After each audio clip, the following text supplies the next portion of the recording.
ভাবে এখনকার প্রেস ক্লাবের পক্ষ থেকে আমাকে যেমন তারা স্বাগত জানিয়েছেন, অভিবাদন জানিয়েছেন, অভিনন্দন জানিয়েছেন, একই সঙ্গে প্রেস ক্লাবের বর্তমান পরিস্থিতি সম্পর্কেও তারা সেখানে তুলে ধরেছেন। আমিও গণপ্রজাতন্ত্রী বাংলাদেশ সরকারের তথ্য সম্প্রচার বিষয়ক দায়িত্বপ্রাপ্ত মন্ত্রী হিসাবে আমার বিনীত পরামর্শগুলি আমি তাদেরকে দিয়েছি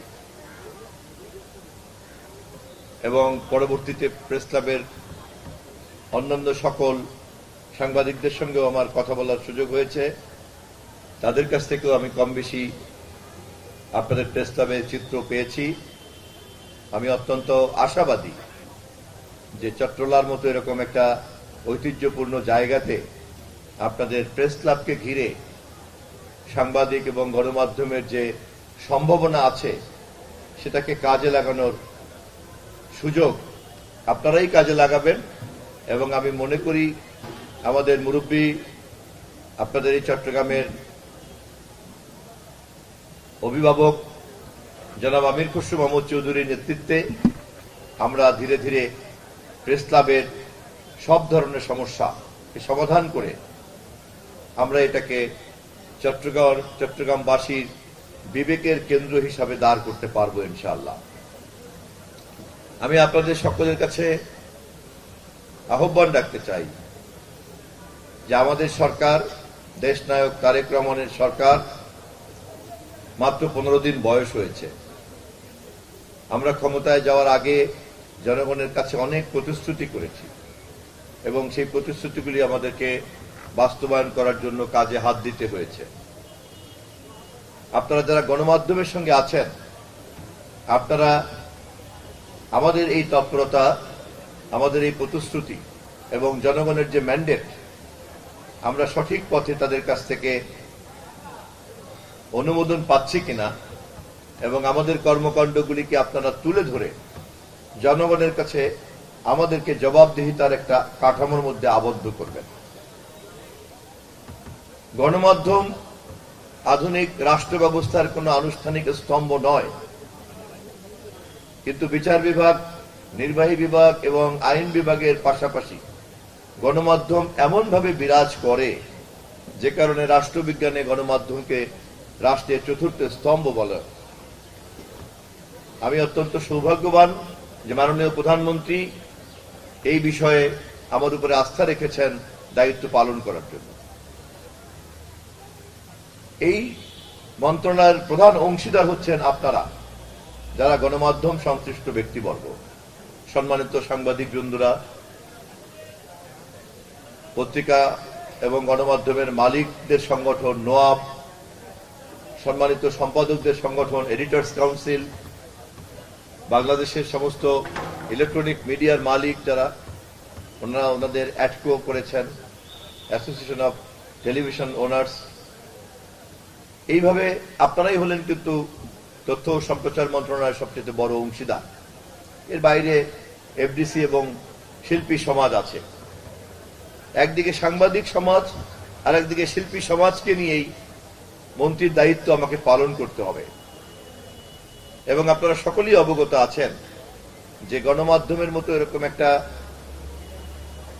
ক্ষেত্র যেখানে আমরা চাই পরিপূর্ণ একটা স্বাধীনতা থাকুক এবং আমাদের নির্বাচনী প্রতিশ্রুতির মধ্যেই আমরা গণমাধ্যমের এই স্বাধীনতার কথা উচ্চারণ করেছি। আমাদের নেতা তারেক রহমান বারবার এই কথা বলেছেন। আবার একই সঙ্গে আপনারা জানেন, কোন স্বাধীনতাই যদি দায়িত্বের কাঠামোর মধ্যে আবদ্ধ করা না যায় তাহলে ওই স্বাধীনতার সুফল ভোগ করা যায় না। এবং অপরদিকে এই কাঠামো, জবাবদিহিতার এই সীমানা যদি আমরা একতরফা সরকার থেকে নির্ধারণ করতে যাই তাহলে অতীতের সরকারের সঙ্গে আমাদের কোনো পার্থক্য থাকবে না। ফলে আমি স্পষ্টভাবে চট্টগ্রাম প্রেস ক্লাবের এই ইফতার মাহফিলে দাঁড়িয়ে বাংলাদেশের সকল গণমাধ্যম সংশ্লিষ্ট সম্মানিত ব্যক্তিবর্গকে জানিয়ে রাখতে চাই, আপনাদের কাছ থেকেই আমরা জানতে চাই জবাবদিহিতার সীমানা কিভাবে এবং কতটুকু নির্ধারণ করতে হবে, যা করলে পরে সর্বোচ্চ স্বাধীনতা আপনারা ভোগ করতে পারবেন। আপনাদের সর্বোচ্চ স্বাধীনতার জন্যই জবাবদিহিতার সীমানা আপনারাই নির্ধারণ করবেন। আপনাদের নির্ধারিত সেই সীমানার মধ্যে যাতে কেউ প্রবেশ করতে না পারে, কোনো গোয়েন্দা সংস্থা, কোনো ধরনের কোনো রাষ্ট্রীয় কোনো হস্তক্ষেপ অথবা রাষ্ট্র বহির্ভূত কোনো হস্তক্ষেপ যাতে গণমাধ্যমকে কোনো ধরনের বাধাগ্রস্ত করতে না পারে, সেই দায়িত্ব তথ্য মন্ত্রণালয় পালন করার জন্য প্রস্তুত আছে ইনশাআল্লাহ। অতএব অতীতের অনেক তিক্ত অভিজ্ঞতার পরে আমাদের এই অভিজ্ঞতার আলোকে আমাদেরকে ভবিষ্যতে পথ চলতে হবে। আমি ইতিমধ্যেই মন্ত্রণালয়ে যোগ দেওয়ার আগেই জাতীয় প্রেস ক্লাবে গিয়েছিলাম।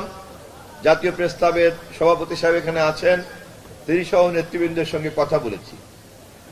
বাংলাদেশের সবচেয়ে সাংবাদিকদের বড় সংগঠন বিএফএস এর মহাসচিব এখানে আছেন। সাংবাদিকদের অন্যান্য সমস্ত অ্যাসোসিয়েশনের সঙ্গে কম বেশি কথা বলছি। আমি ধীরে ধীরে আগামী 1-2 মাস কেবলমাত্র কথা শুনবো। সবার কাছ থেকে আমি কথা শুনতে একটা পর্যায়ে গিয়ে তারপরে আমি আপনাদের সঙ্গে মত বিনিময় করব আমাদের যৌথভাবে পথ চলার পথ নকশা তৈরি করার জন্য। তারপরে সেই পথ নকশা ধরে আমরা যদি প্রকৃত অর্থেই একটা স্বাধীন গণমাধ্যমের প্রাতিষ্ঠানিক রূপ দিতে পারি, তাহলে আপনারা কটায় আজান? আরো 2 মিনিট আছে, 5 মিনিট আছে আরো, তাহলে ঠিক আছে। আমাকে একটু 2 মিনিট আগে একটু মনে করে দিয়ে মোনাজাত ধরতে হবে তো, তাই না? তখন আমরা আমাদের অভীষ্ট লক্ষ্যে আমরা যেতে পারবো। আপনারা সবাই জানেন, আমি ইতিমধ্যেই দেখলাম যে সরকারের পক্ষ থেকে বিজ্ঞাপন বন্টন করার তেমন কোনো নীতিমালা নাই। এখানে সরকারি দলের দয়া দাক্ষিণ্য অথবা তোষামোদি করাটাই হয়ে গেছে একটা মাধ্যম। আমরা যে অনুদানগুলি দিয়ে থাকি বিভিন্ন পর্যায়ে বিভিন্নভাবে, সেখানেও কোনো নিয়ম নীতিমালা নাই। বিভিন্ন পত্রিকা ব্যাঙের ছাতার মতো তৈরি হচ্ছে। আমাকে অনেক পত্রিকার মালিক বলেছেন যে ব্যাপারে নীতিমালা থাকা দরকার। একটু আগেই আমাদের দৈনিক আজাদীর সম্পাদক সাহেব আমার পাশে বসা, আমি ওনার কাছ থেকে পরামর্শ নিচ্ছিলাম ওনার পত্রিকার সম্পর্কে বলতে গিয়ে। উনি নিজেও বলেছেন যে এত পত্রিকা হলে তো সরকারের পক্ষে সবগুলি ওইভাবে দেখভাল করা সম্ভব না। আবার বিভিন্ন ধরনের গণমাধ্যম জন্ম নেওয়া আমরা যদি ঠেকাতে যাই, তাহলে এটা আবার গণমাধ্যমের কণ্ঠস্বর রোধ করার প্রশ্ন দেখা দিতে পারে। আবার যদি একটা নিয়ম নীতির মধ্যে নাই থাকি, তাহলে গণমাধ্যম জন্ম নেবে, পত্রিকা একটা জন্ম নেবে, কিন্তু দেখা গেল ওয়েজ বোর্ড ফলো করার মতো দক্ষতা, যোগ্যতা, সামর্থ্যতা থাকলো না। সেখানে যে সাংবাদিকটা কাজ করবে তারা কোনো সঠিক সম্মানই পেল না। এই পরিস্থিতিতে বা এই ব্যবস্থার উপরে রাষ্ট্র তাকিয়ে দেখতে পারে না। আমরা এই বিষয়ে সিদ্ধান্ত নেই নাই, কিন্তু আমি পত্রিকা মালিক সমিতির সঙ্গে কথাবার্তা বলার শুরু করেছি। আমরা ওয়েজ বোর্ডটাকে গুরুত্ব দিয়ে ওয়েজ বোর্ড বাস্তবায়নের উপরে সবচেয়ে বেশি গুরুত্ব দিতে চাচ্ছি, যাতে সাংবাদিকটা একটা ন্যায্য বেতন কাঠামোর মধ্যে আসেন। যদি ওয়েজ বোর্ড বাস্তবায়ন করতে পারি, তাহলে ওয়েজ বোর্ড বাস্তবায়নকারী পত্রিকাদেরকে আমরা একভাবে দেখব, ওয়েজ বোর্ড বাস্তবায়ন করতে পারে নাই বা পারছে না এমন পত্রিকাকে আমরা আরেকভাবে দেখব। এভাবে প্রত্যেকটি পর্বে আমরা একটা নিয়ম নীতিমালা তৈরি করার চেষ্টা করছি।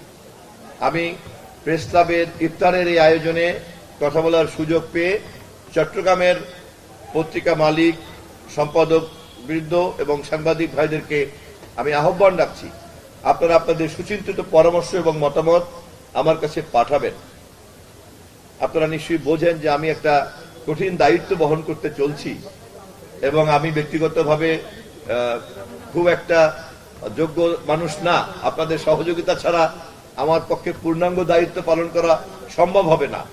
সে কারণে আমি খুব নিয়মিত আপনাদের কাছ থেকে পরামর্শ চাইব।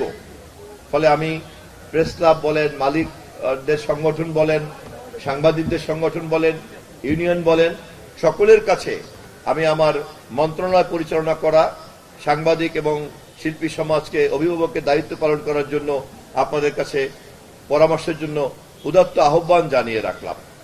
ভবিষ্যতে আবার আপনাদের সঙ্গে দেখা হবে। খুদা হাফেজ।